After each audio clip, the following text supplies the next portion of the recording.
Hey, Tanya Taylor here.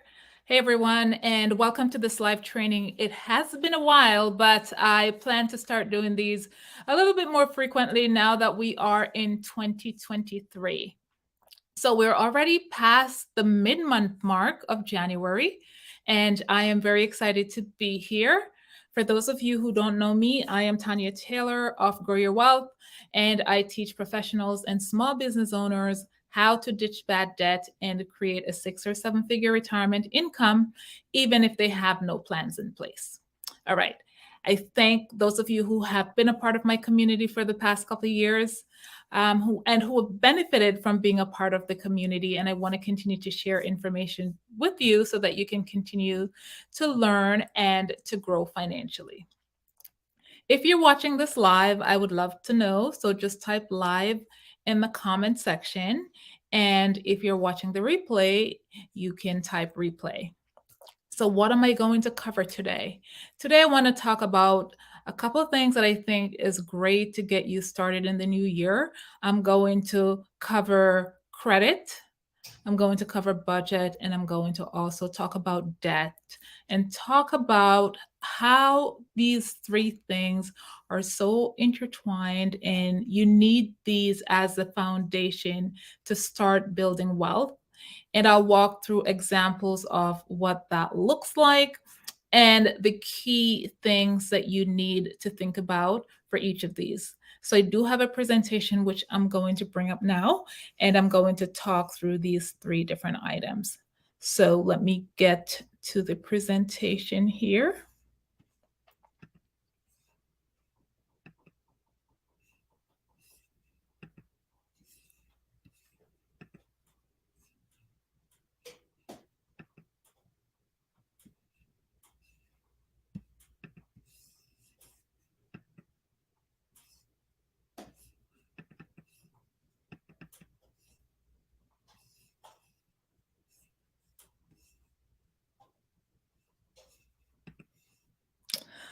All right, so I wanted to start off with a polling question.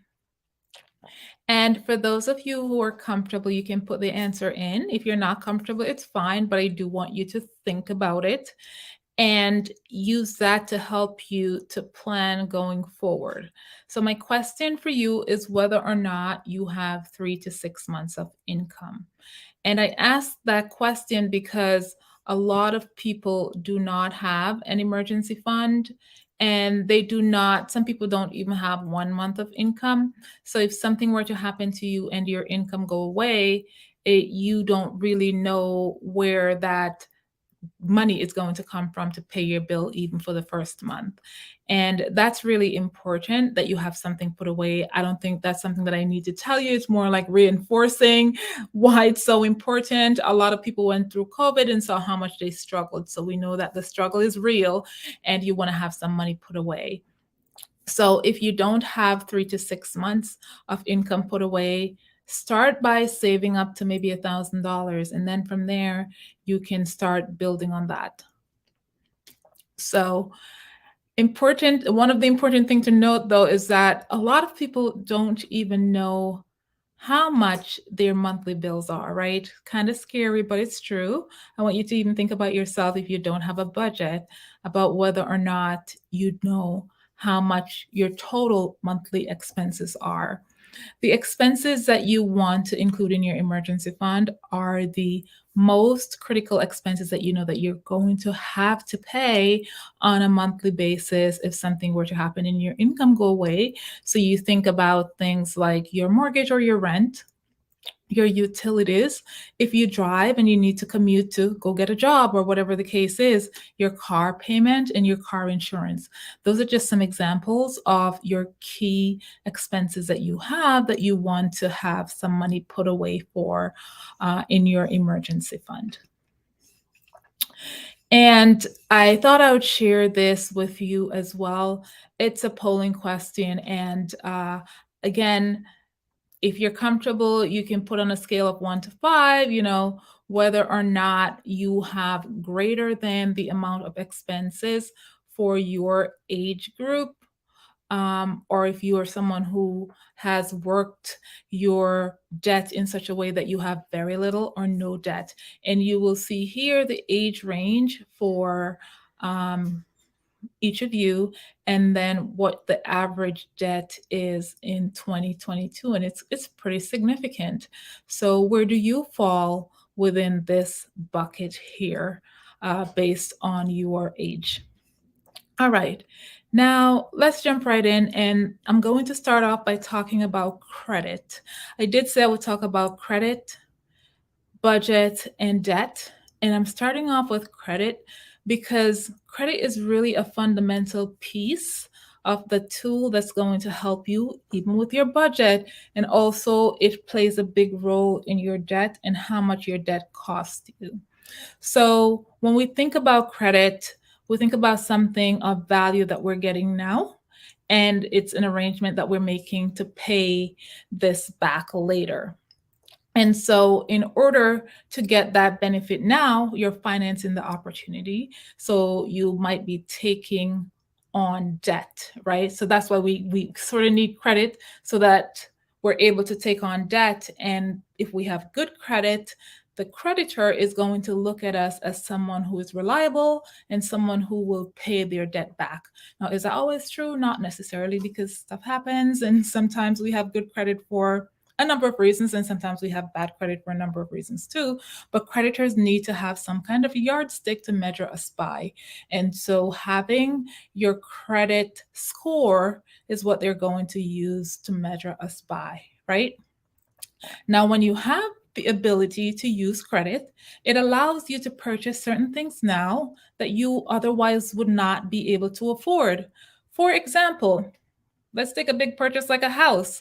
Most people do not have $500,000 to purchase a house, right?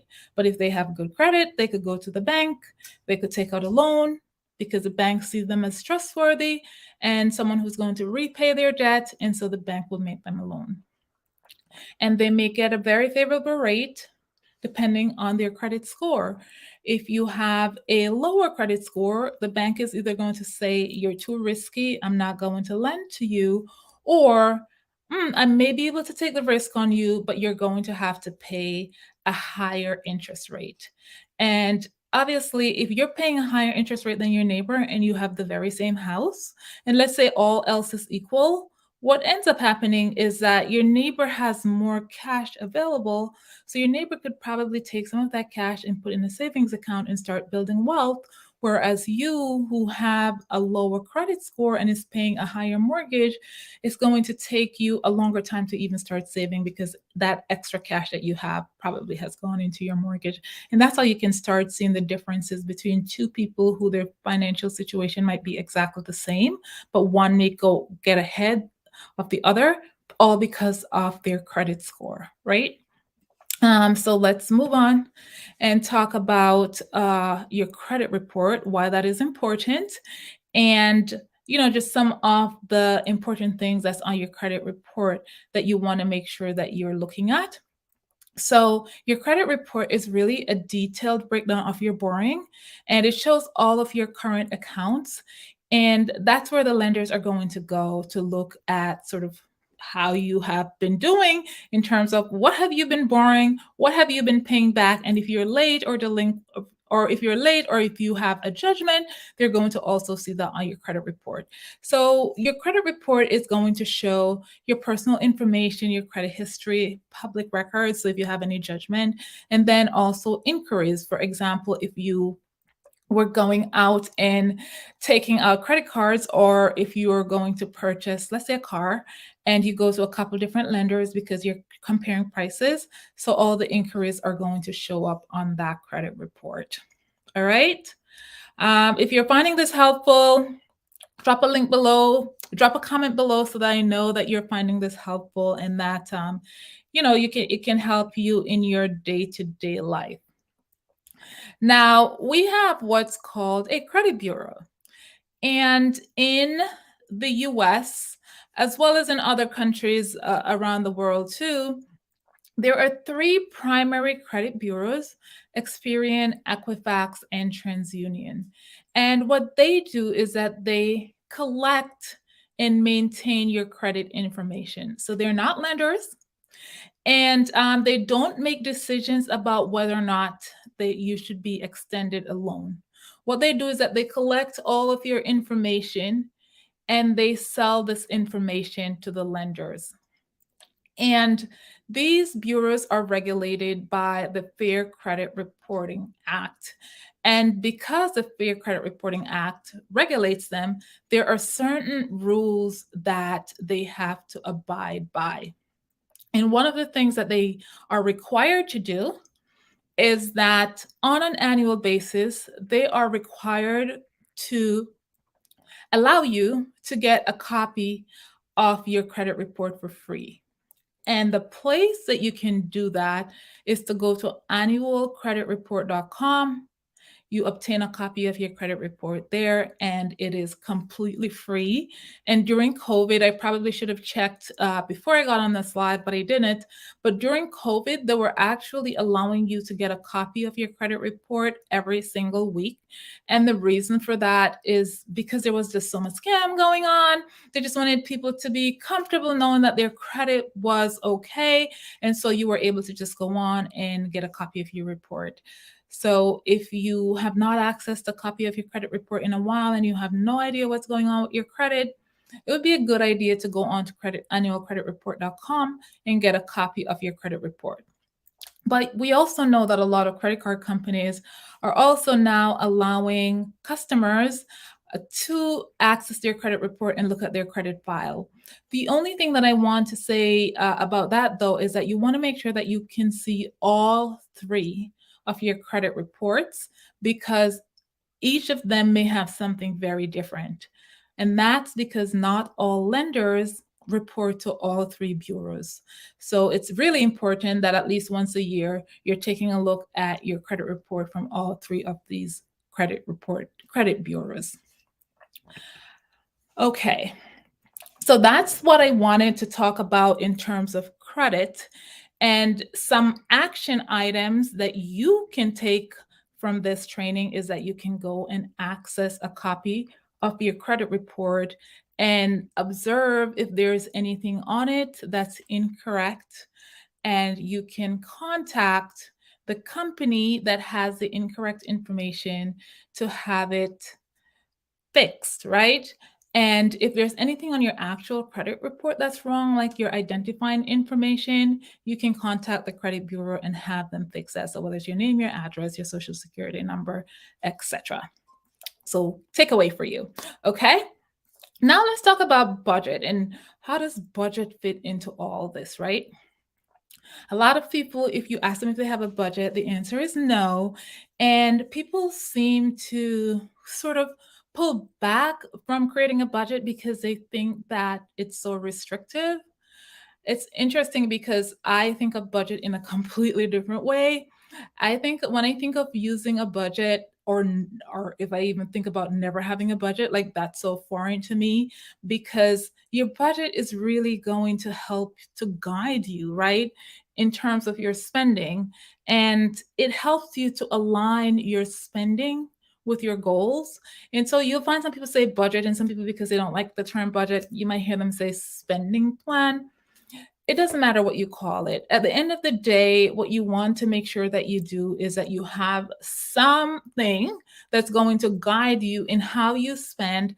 You need to understand everything that you have coming in and everything that you have going out.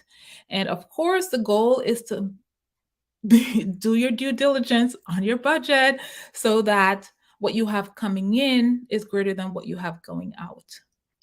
Because when that doesn't happen, you end up with a lot of debt because you literally are living off your credit card to close that gap between your income and your debt. So that's one of the key reasons why it's so important to have a budget, because at least you'll start off knowing whether or not you have enough money coming in to support the lifestyle that you're living, and that will help you to start making changes, including starting to put money away for your emergency plan and also starting to put money away, whether it is in your retirement plan if you have not been putting money away for retirement or something else. Okay. All right. Now, what should your budget look like if you've never created a budget? Very simplistic. You have your monthly income. If you notice, I have savings and then bills, and that's equal to your discretionary spending. So I remember when I don't know how long ago, I read a book and it talked about paying yourself first. I think it was The Wealthy Barber. I always confuse it with another book. It was The Wealthy Barber or The Richest Man in Babylon. Can't remember now. I can't think of which one of them it is right now. But the key concept was that you should pay yourself first. And I want you to just think about your bills right now. And when you get your bills, and if you even say to yourself, I'm going to start saving, but you never put away that savings first, what generally ends up happening? Yep. You find something to allocate each dollar to, and then you say, okay, next week I'm going to start saving. And the following week, you're going to start saving. And before you know it, an entire year goes by and you have not saved. But if you discipline yourself in such a way that when you get your income, you automatically take out a piece of it for savings. And if it's automated, it's even better because you never see it. Then what you have left over is to pay your bills. That's how I have been practicing my life like forever, probably since I was in my early 20s, but even before that, because when I was a teenager and I was budgeting, I had to put money away for college and I had to put away an emergency fund because I had nobody to fall back on if I lost my job. So I always had some money put away. And even though an emergency fund is not savings, but at least I had put some money away to make sure that I have that for emergency. And I did also have savings. And when you develop that regular habit, it just becomes a natural part of your life. And you no longer rely on this savings because it's almost like it's not there. You have to think about it like it's not there. Put it in an account that you don't easily have access to. And then you deduct your bill. And that's going to give you, so when you have your monthly income, you take out your savings and you deduct your bills. If you have cash left over, that's your discretionary spending. And your discretionary spending doesn't mean you have to go out and spend all of it, right? You could take some of it and you could start saving it as well. But if this ends up in the negative, that's where you're going to start evaluate whether or not or what you should be cutting back on. And there are different type of budgets. So they have what's called the envelope measure method. It's more antiquated, if you want to say that, because you're literally taking cash and you're allocating it to whatever the expense is. Let's say you're allocating it to grocery or to meals, and to what else could you be allocating it to? To utilities, whatever it is. You'd stuff it in an envelope and you would use that cash. And once it's done, there's no more to use until your next pay period. So that's the idea of an envelope method. They actually have apps now that mimics the envelope method. So, because most people don't use cash, I never ever have cash. And I know a lot of other people who never walk around with cash. So, you can do the same thing on your app and follow the same principle where once that money is gone, you have no more to use until the next period.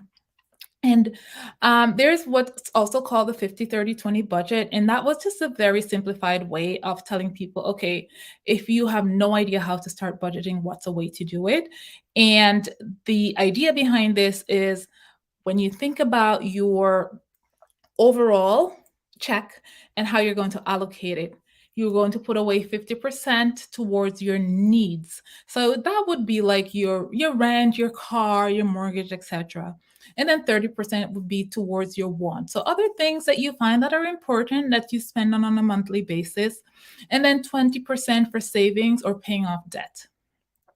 If you're just starting out and you have no idea how to start budgeting, this is a great tool, great way to start. But I would say that for everyone, your personal situation is so different that you may not fall into this bucket. So you just have to figure out what works best for you and go with that. But you could start with this as a base. Okay, guys. So The other thing that I want to say about budget, and let me know in the chat if you're finding this useful, which parts of it you're finding very useful. I'd love to hear. And also what else you want to know about. So, how do you start minimizing expenses? So, when you did your budget, right, let's say you didn't have discretionary income, instead, you had a deficit. How would you fix that? And the first thing that you got to start with is what's your relationship with money. And a lot of people think that this is kind of woo woo or whatever the case is, but you have to figure out like why you have some kind of what your relationship is with money. A lot of times people have all different sorts of hang up over money that they got from their childhood and stuff that we need to work out. Like, for example, we're thinking we don't need to be rich, so we're spending all our money now. And maybe that's not the right way to approach it, right? Um, and then you want to ask yourself, what are your daily spending habits? So if you're someone who goes to Starbucks every single day and you're spending $10 and you're doing that 5 days a week, yep, that's $200 a month. So you start asking yourself those questions. You start looking at your spending habits. You start asking yourself, what are you spending impulsively on? You know, how often you're eating out.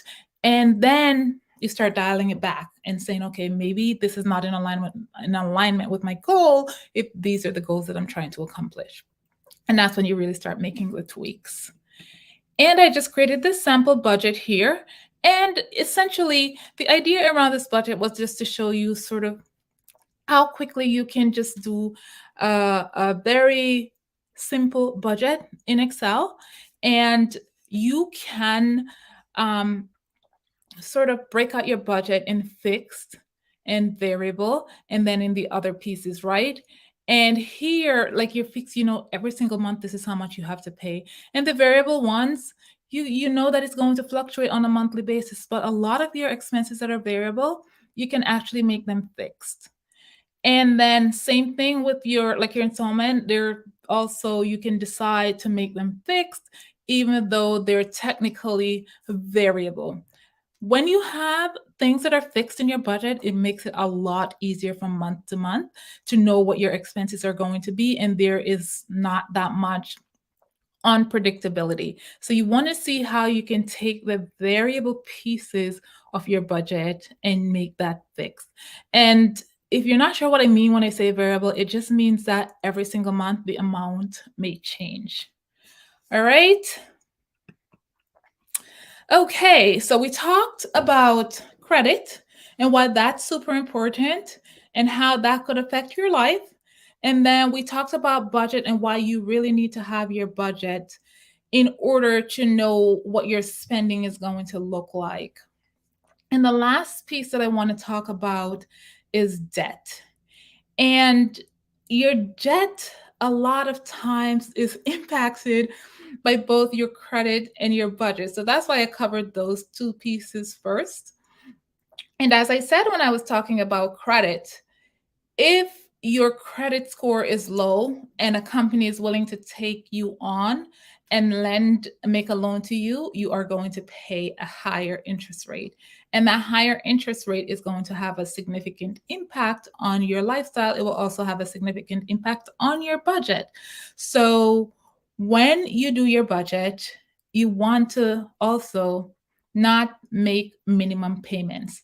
And as I talk about debt, I just wanted to show you examples of what paying the minimum or paying a lower amount can look like for you. So here we have someone with a $5,000 credit card balance. They spent over Christmas $5,000 on gifts, and the interest rate is 20%. And let's say they said that they're going to pay $95 a month. Maybe it's more than one card, right? It would take that person 10.5 years to pay off that debt. And the interest that they pay would be over $7,000. So as you go out and spend, and if you're not spending in alignment with your goal and you didn't put it in your budget and your credit card, you're using it to support you, this is what it would look like. You would be paying the credit card company $7,000 over 10 years because you're paying the minimum balance. If you look at your credit card statement, it tells you how long it's going to take for you to pay off a debt. So if you have never done that, when you get your next credit card statement, take a look at it and you'll see if you pay the minimum amount, how long it's going to take you to pay it off. Now, let's go to this next example. Same thing, but you decide that you're going to increase the payment to $115. So what did we have here? we had you were paying $95. I think I messed something up here. I have to go back and look at this example because it's wrong, because you're paying more here, so it shouldn't take you as long to pay off the debt. I have no idea what I did in this example, so I'll have to go back and take a look at it. But let's skip to this example here. So you have the same scenario, but you decide that you're going to pay off the debt and you decide you're gonna pay $125 as opposed to paying $95. And if you look, it takes you a shorter time to pay off the debt. It's going to take you 6.7 years as opposed to 10.5 years, right? You've only increased your payment by $30 more. And the interest that you're paying is less than half of what you'd pay if you were paying the $95. So now you're paying $3,300 as opposed to paying $7,000. So you see, there's a big difference in how much you're going to be paying this credit card company if you decide to pay the minimum versus if you decide to add a little more onto it. And remember, like if you went out and you said, you know what, I got a great sale and I'm going to buy this, it doesn't mean that you're going to benefit from it, especially if it's something that you're buying and you're putting it in your closet. And you're not going to wear it for a while because you will be paying the interest on it. And especially if you use a store credit card that charges these ridiculous interest rate, because to be quite frank, this 19% is very conservative. You have companies that are charging 29% in interest rate.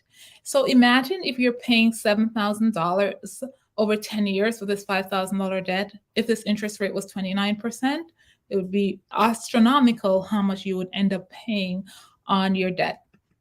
So these are just the 3 things that I wanted to talk about in this live, and I really hope that you found it valuable. If you found it valuable, let me know.